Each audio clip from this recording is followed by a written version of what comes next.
Welcome back to the Pine, people. It's been a minute. It really hasn't, because we keep giving you great content. Continue to subscribe. Continue to interact with us on Instagram. Continue to interact with us on YouTube. Love the subscribers. Shout out to you guys. SoundCloud at The Real Pine. Twitter at The Pine Pod. Instagram at The Pine Podcast. And YouTube at The Pine Podcast. Jay, what's up?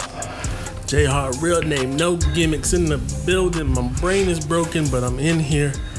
I'm ready to pod. Hey Jay, you were talking some heavy stuff, but I appreciate it. Everything's gonna work out.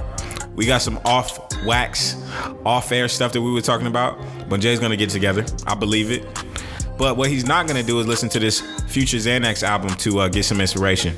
Jay, have you heard I tried about it. the album? I tried it. Yeah, I tried to listen to it this morning, and I sampled it. I skimmed through it, and that's about the best I can do for it. Some of the beats sounded okay, but it just it did nothing for me. Nothing at all. Here's the thing for me.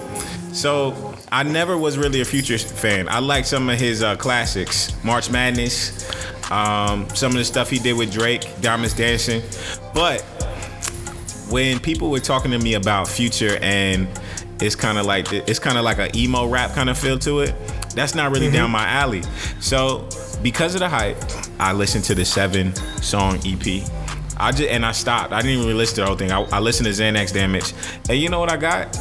I got like a feeling of like a evil, dark reading rainbow type intro when I heard Xanax Damage. It was really weird. Yeah. I started seeing butterflies, but they had like black and purple wings instead of like beautiful things. It also sounds like somebody made a super fire beat for him on this track, because this first track is only 1 minute and 44 seconds long, and he didn't use any of it. He just used like a small portion of what he purchased. So it didn't feel like a complete song, and then that just turned me off from there. Yeah, and it just did nothing for me. I mean, he's supposedly sober, right? Mm-hmm. So off any drugs, any of the stuff that he had been doing, this is him with clarity and focus, and it just didn't do anything for me. Like, is it similar to Eminem not being on drugs? No, it's just I think that's great. He needs to not be that. Like, I think self-improvement is important. I just think that not necessarily the music is taking a hit. It's just not connecting the same way. And I don't know. It sounded like he was doing a bad impression of Future. Yeah. But again, full transparency, I just skimmed it. I didn't really give it a deep dive. So I listened to another track, and it seemed like he sampled Sierra's Promise real quick on one of the tracks. And you scroll on Twitter, you scroll on Instagram, and the words toxic masculinity keep popping up in regards to like this feud between the two of them. So I don't know about Future. I don't know. I don't know what this album was about.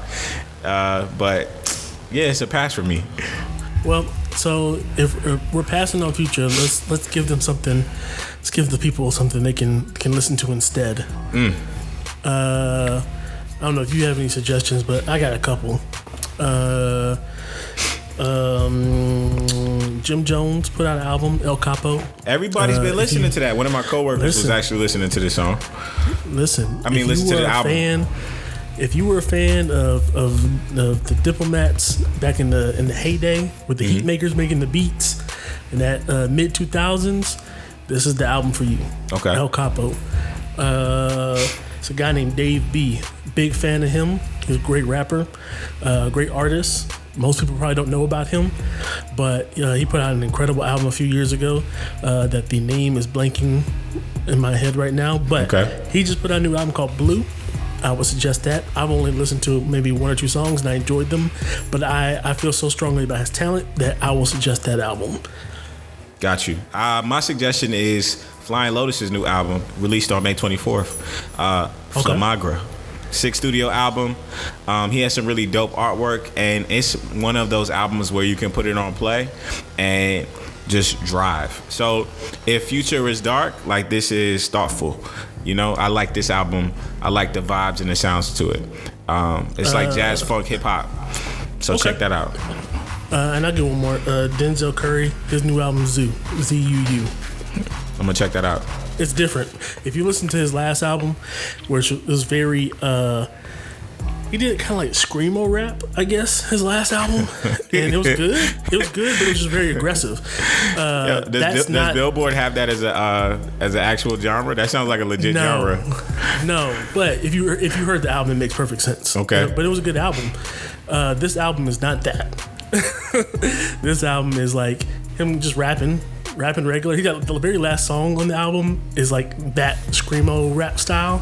Okay, but the rest of this album is like melodic, and he's just rapping.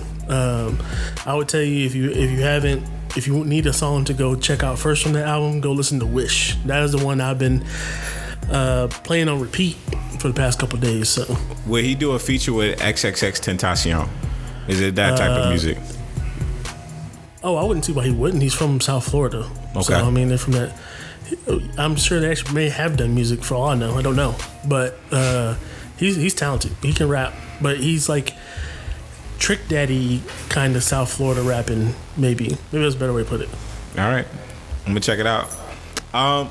We're going to move to sports. And there's been a lot of moving and shaking prior to the NBA offseason. It feels like we're just bypassing the finals. I'm actually watching the finals right now. Go Toronto. I want to see Toronto win, but I don't want to see Drake happy. He's been doing too much recently. But the Hawks and the Nets did a trade. The Brooklyn Nets sent Allen Crabbe and $18.5 million to the Atlanta Hawks. They also sent the number 17 overall draft pick in the 2019 draft to the Atlanta Hawks. And all the Hawks had to send back was Taurean Prince and a 2020 lottery protected first round pick and a 2021 second round pick. The Hawks are making moves very quietly. They had a fantastic draft with the acquisition of Trae Young, who could arguably be Rookie of the Year. And they have solid pieces in John Collins. And they also now have the number 8, the number 10, and the number 17 pick. Do you think this move was better for Brooklyn or Atlanta? Oh, Atlanta, definitely. I feel like Atlanta came up on them realistically. And I know that Brooklyn's trying to, unload contract, trying to clear out space for the max players, potentially try to get Kyrie and KD in there. But I think Atlanta came up on it because now Atlanta has found themselves in a position where they've gotten rid of a player that they picked relatively high in the draft, but he was just okay. He's a good role player. They now have 3 picks in the top 20, 2 in the top 10, then pick 17. That they can now kind of be flexible with how they maneuver their draft. So they could use all 3 picks to get 3 first-round picks.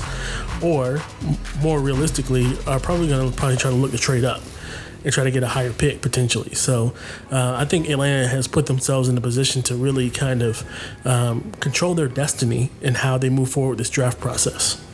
I kind of feel like something crazy is going to happen prior to the draft. It's a lot of things moving that we don't know about. I know executives are talking. And what's interesting is, like you said, the Atlanta Hawks have 3 picks in the first round. Like we said, 8, 10, and 17. And here's the crazy thing. So there are a lot of prospects that the Hawks can go grab, even if they decided to trade up, after RJ Barrett, John Morant, and Zion Williamson go. What's crazy is that I feel like somebody might be foolish enough to take these 8, 10, and 17 picks and possibly like another player and let the Hawks move into the top 3. That's really like sitting in the back of my head.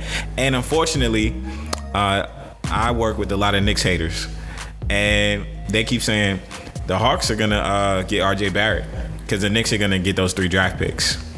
Mm-hmm. Here's why that wouldn't work for me, and here's why the Knicks would probably do it. It feels like the state of New York, the fandom of New York was really sold on getting Zion Williamson, and that did not happen. Apparently, he might go to the Pelicans, right? John Morant at the 2. We still really don't know if Memphis is going to take him, but all signs are pointing that they will take him. And then you have RJ Barrett, who, like we talked about last Pond episode, was a really solid prospect, was the number 1 prospect before this season. And for some reason, the Knicks are still trying to lure free agents. And now there are reports that Kyrie's going to Brooklyn. There are reports that KD's going to Brooklyn, that KD's not coming to New York. So everything's really scrambled. It seems like the talent levels drop off after 3, but DeAndre Hunter is a solid player. Jarrett Culver, who the Knicks worked out, everybody seems to have fallen in love with, right? Cam Reddish is solid. Yep. He's a project. He's not solid as those top 3 picks, but he's a project. His talent level is there. But his current ability to meet that consistently is not. Right. So if you do trade those 3 picks to somebody, right, and they're able to acquire a DeAndre Hunter, a Jarrett Culver, Cam Reddish, a Bol, even Nazir Little at Kobe White. Right. All of these guys. Hashimura, and it's your pick out of 3. Would you do that as a franchise? That's the question. Yeah. And Atlanta likes a lot of those players. That's the thing about it. So that's why I don't foresee them. I think they're either going to make a big splash and move up closer into that top 3 potentially, or try to make a move towards the top 3. I just don't see anybody in the top 3 trading those picks to Atlanta for those 3 picks.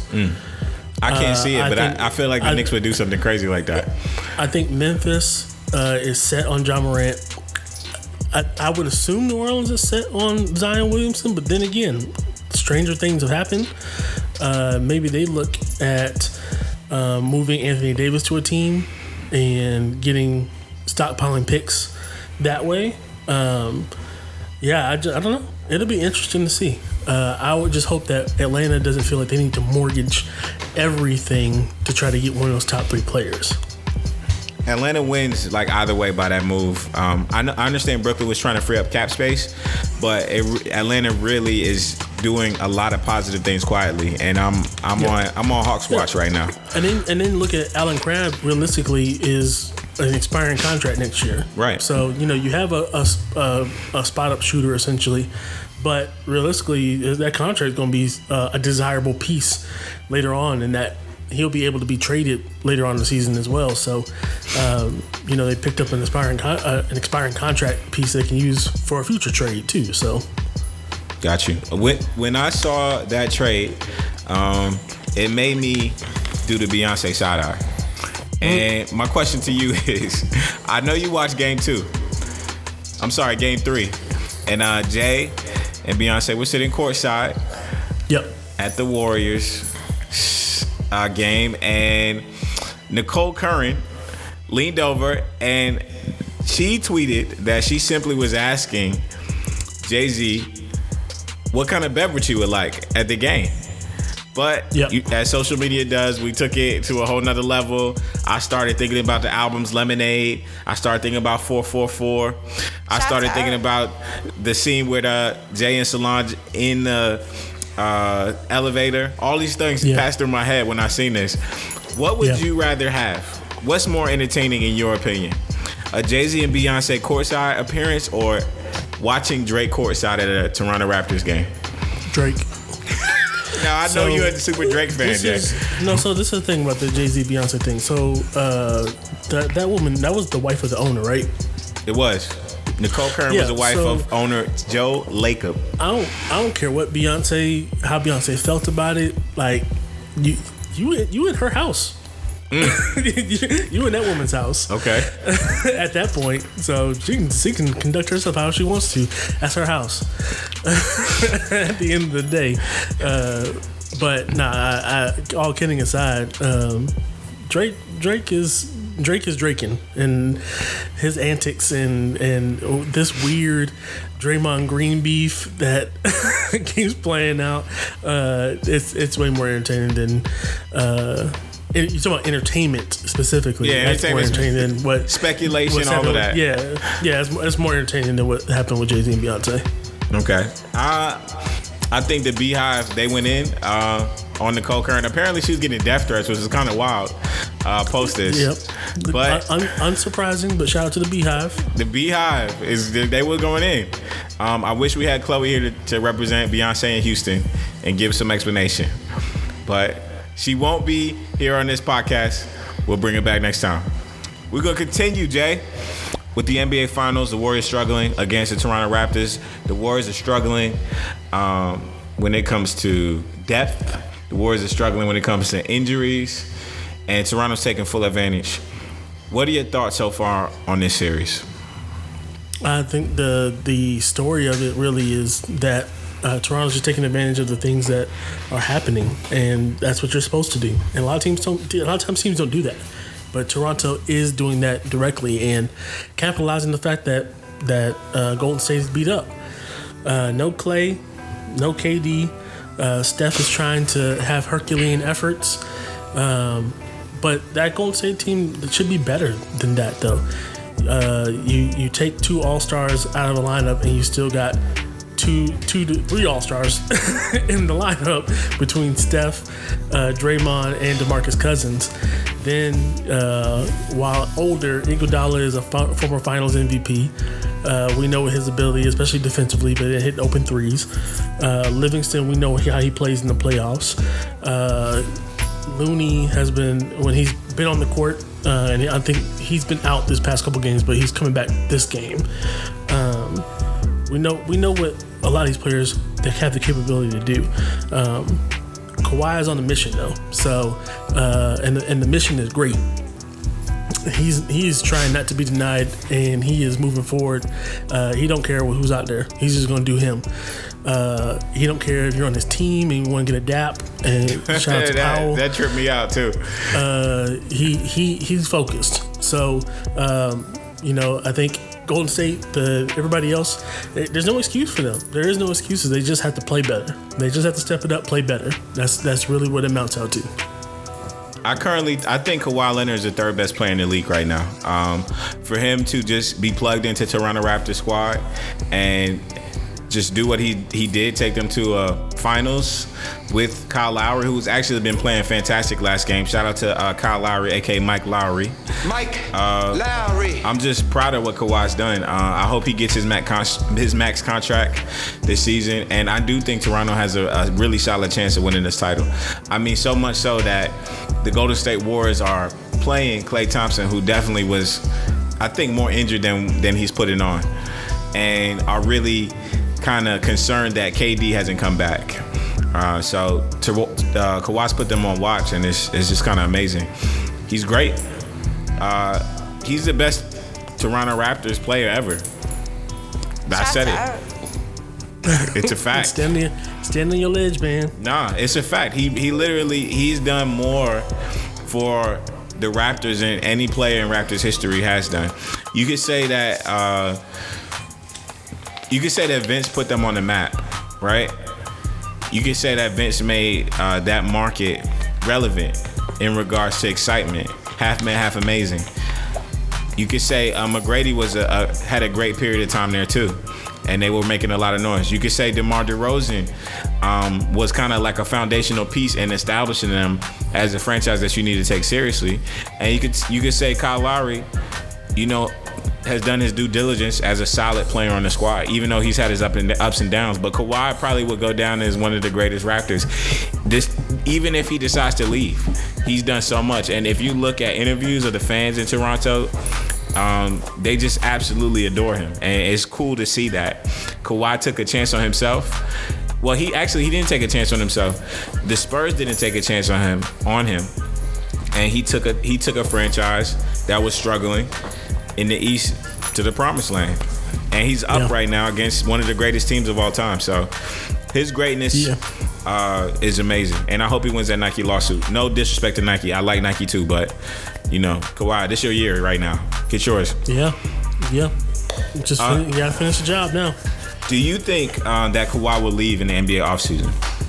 Yes. Wow. I still think that's the case. I don't think it matters what's going to happen here in this series. I think he's gone, and it's not a slight against Toronto. I just think Kawhi has no interest in being there in particular, and He'll take his talent and do that same thing and bring that same energy and that same grit and toughness to whatever team he shows up with. And I just personally think he probably wants to be back on the West Coast. Here's the thing, though. I know you want to be back on the East Coast, but why would somebody put so much effort into a franchise, take them to the finals, and then leave? Like, riddle me this. He's a professional. He's a professional. Okay. That's just he only knows one way to play. So when if there wasn't such seemingly at least bad blood between him and the Spurs at the end, I think he would have been out there just doing his job then too and left. You know what I mean? I think that's just how he is. He never made a commitment to Toronto. He's never told Toronto he's staying for the long term. He never said any of those things. He just hadn't really said anything. So he's here to do his job. He was put on his team. Great, cool. I'm gonna go out here and be my best and give you the best effort I got. He doesn't owe them anything. You know what the cool thing about all of this too is that I don't even think Toronto Raptors fans will really be pissed off. Like, I don't think so either, because they realize that he don't owe them anything either. They got a rental, and this rental might bring them a championship. Right. This rental got them to the NBA Finals. You know what I mean? So there's so little stakes for this. Like, it's not like a PG going and being in Oklahoma City, or anything with like other LeBron or any of his free agency things, right? Because this is a person that's traded to a team. He didn't talk about it. He didn't really make any strong commitments either way. He just went out there to do his job, and his job has gotten him to the NBA Finals. So I'm a fun guy. Here's the situation. It's Kevin Durant has a player option. We don't know what KD's gonna do. I feel like KD's checked out of Golden State. I think that he's there to be a cheerleader and support the franchise, but I think he's moving to greener pastures. I don't think he's gonna stay. I think Kawhi Leonard will stay with the Toronto Raptors.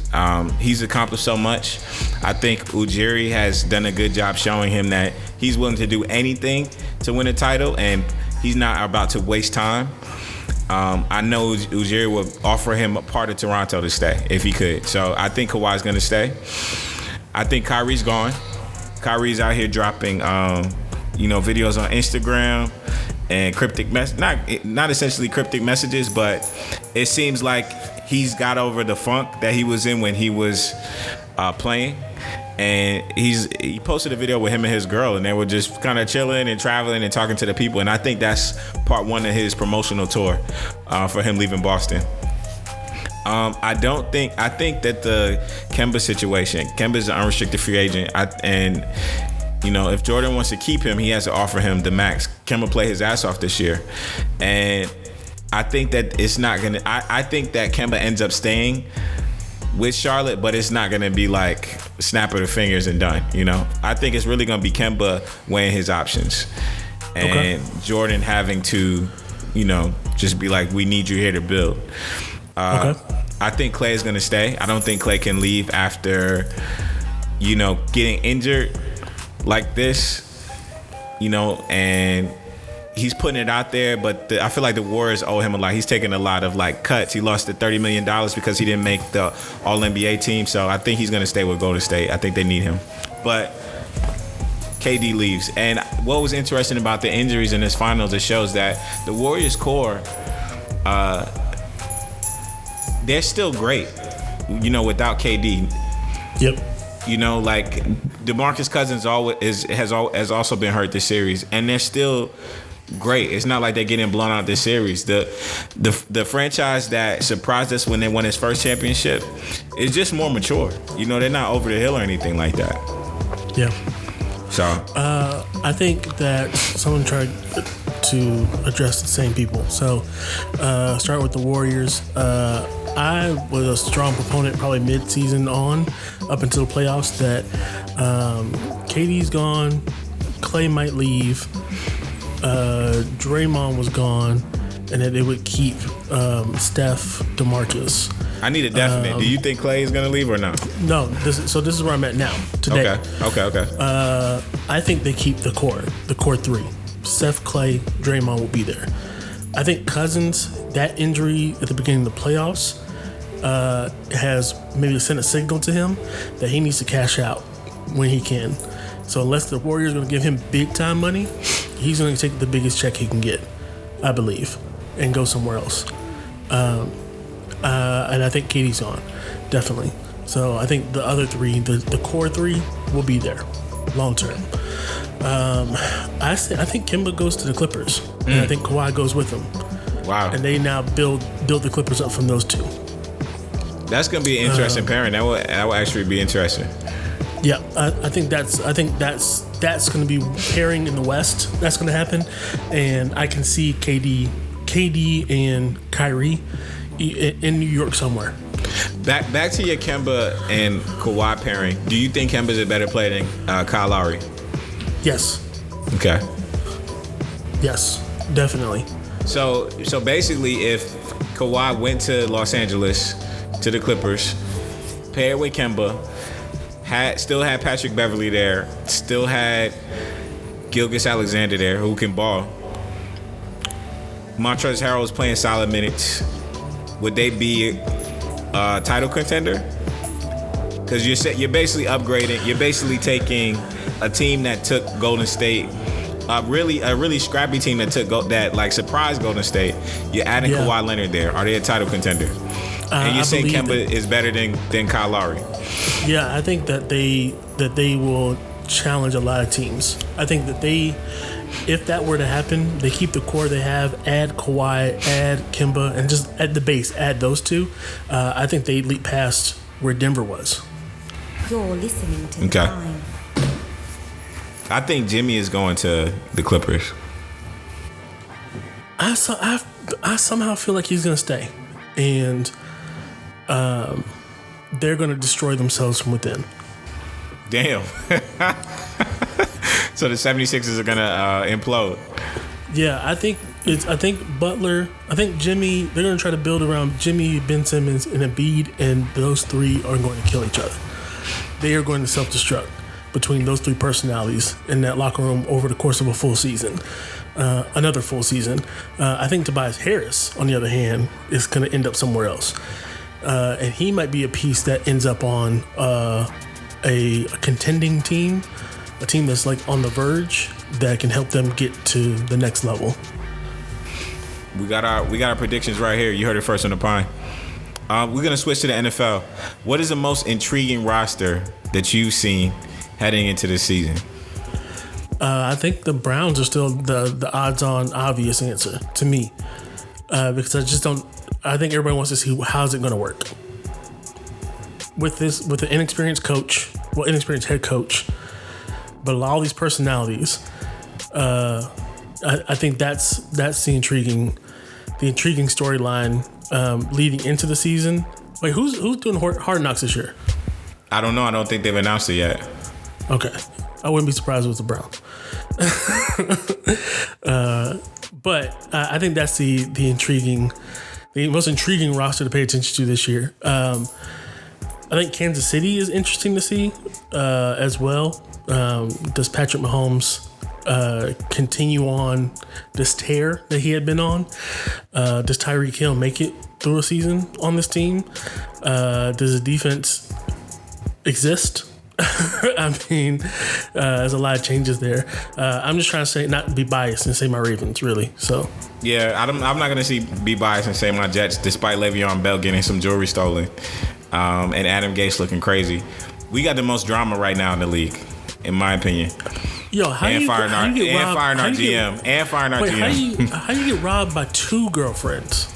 Well, this is my speculation. This is my speculation. I think that Le'Veon was having a little nightcap with both of those ladies, and they were like, Le'Veon, we showed you such a good time that we need to borrow some jewelry from you. Shout out. We know that you got this max contract, and $500,000 really ain't that much to you, because the Golden State partial owner also just blew $500,000 by pushing the man. So when it comes to money, Jay, we don't really know about that. We're trying to get to that point. But $500,000 is like, damn, I lost $500,000, but I got $72 million. And then in the partial owner's, world, he's worth $2 billion. So that's really like, I don't even know what that is to him. Like lunch or something like that. So I don't know. I don't have the answers. I just know that he probably had it. I know Le'Veon had a good time. Le'Veon is out here living his best life, getting paid, and having two girlfriends. Yep, $72 million is like every third person in San Francisco. Is that? That's how y'all rolling out there? That's how much money they got in San Francisco, bro. Well, Jay, are you the third? No, no, not at all. Let me win the lottery first. I'm gonna say the most intriguing team. The Browns obviously are very intriguing. I want to see Baker Mayfield and Odell Beckham's touchdown celebrations. That's gonna be crazy. I want to see how many times if Baker Mayfield and them just had miscommunications. How many times Baker Mayfield gonna say the N-word? Never. He better not. First of all, he looks like he says it. He looks like he says it in secret. Casually. You think he says it in secret? No, I feel like he just says it casually. So you really think the players on the Browns are letting Baker Mayfield talk crazy like that? Quote unquote? Letting, yes, letting. The 49ers are letting Nick Bosa into the locker room, so. Yeah, I don't know about that, but I guess, that's you have to speak for those people on the West Coast, Jay. I don't know. I don't know. Did Nick Bosa apologize for those incidents? Yes. Why do people always apologize for saying flagrant things and then expect it to be peachy keen afterwards? Like that's the perfect time for you to punch somebody in the face, look at them and say, it's above my head now, right? Right. It's above me now. You gotta go to the Best Western next door. It's above me now. Well, I mean, when you're one of your most outspoken players and one of the bigger activists in the NFL, Richard Sherman comes out and says, "No, he's cool." All right, then you probably feel comfortable walking in that locker room. Yeah. So you don't feel like Richard should have accepted him in the locker room. You don't think he's gonna pay for it in practice, or I'm not saying that. I'm not saying it at all, because like you have to. What you gonna do? Just go out there and say, "Yeah, we're gonna whoop his ass every time we see him." Like, no. So think about the Riley Cooper situation, right? Yeah, I think that how he addressed it in the media is how he addressed it. I can't tell that man how to approach that, right? I feel like I would have approached that differently, obviously. I think there's a lot of other players that may have articulated that differently. I would have expected for him to articulate that way different, but who knows what those conversations happen on behind the scenes or are currently happening, or if he's already reached out and said his piece or fought him or whatever it may be. You know what I mean? Like, I don't know. We don't know all those things. So, yeah. Got you. Well, listen, we got off track a little bit, and it's fine because we talked about some valid points. I'm going to move away from anybody that was flagrant and saying disrespectful things and had any drama. My most intriguing team going into next season is the Houston Texans. I think that my boy Deshaun Watson, who we christened as one of the GOATs on his rookie year, is going to have a way better season. I think DeAndre Hopkins, one of the most talented wide receivers in the league, I don't think they paid him yet. I don't think he got his money yet, and I think that he's still fighting for that. I think they're going to be really intriguing going in. My second pick would have had to been Pat Mahomes, Post Mahomes. I think that he's going to set the league on fire. I just hope he stays healthy. That's all. But those are my two teams. Jay, we're going to switch back to flagrant behavior. Now, I know you watched Game 3, and I know you saw Kyle Lowry's hustle, and I know you saw him make amazing shots, play freely, play confidently. When he fell into the stands after saving a loose ball, and the partial owner reached over and pushed him angrily, what kind of flagrant are we giving that? That's flagrant 7? Is that one? We can make it. We can make whatever you want. Listen, I don't care who you are, how much money you got. Keep your hands off people. That's it. Yeah. Mark Stevens reached over and pushed Kyle Lowry, and I know everybody's heard about it, and I know everybody's seen it. And you could, give the guy the benefit of the doubt and say he was, in the spur of the moment and, his adrenaline was running. But when you find out about somebody's background right, and how much money they make in their relationship to the franchise that they're representing, it kind of changes things, unfortunately. And it works both ways. It goes for people who are not billionaires, and it goes for people who are billionaires. I mean, there's a kind of a stereotype that rich people should know better, right?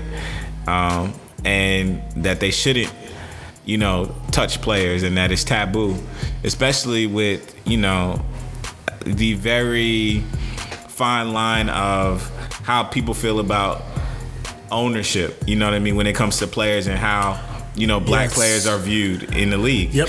And optics, man. The optics. Right. So there's a lot of subliminal stuff in regards to sports, and I think the NBA does a fantastic job creating an environment where players are respected, heard, and are able to express themselves and don't really seem like zoo animals, like other leagues don't do a good job doing. And so what's important and what I appreciate is the NBA commissioner, Adam Silver, immediately hopping on it, disavowing the behavior and being swift with like his punishment. You can't do that to players. I mean, they're doing a job, and imagine if you walked into somebody's workplace and just pushed them randomly, or just interacted with them in a way that you shouldn't have. You wouldn't do it in a corporate office, so just because you're at a game doesn't mean you should do it as well. That's my take on it. It's really that simple. And I don't care how much money you make. You don't get the opportunity to do that. I don't know what you talk about behind the scenes or how you feel about players, but there's millions of cameras around, and you have to be cognizant of, how you treat people, especially if you got a bunch of money. Say Kyle Lowry said, my shoulder, he really injured my shoulder. You know what I'm saying? Mm-hmm. And how that could have hit his pockets. Now I know you're a billionaire, but you're messing with you're interfering with people's jobs, and you're there just to speculate and observe, like we do in the Pine. So that's my take, Jay. Shout out. Got anything you want to tell the people? Any motivational quotes? No, just keep your head up, keep moving, take care of yourself. Self-care is important. And if you're a video game fan, E3 is next week. It's going to be like Christmas for us. I can't wait. Yeah. I can't wait. I'm about to cop the Spider-Man for $20 on PS4.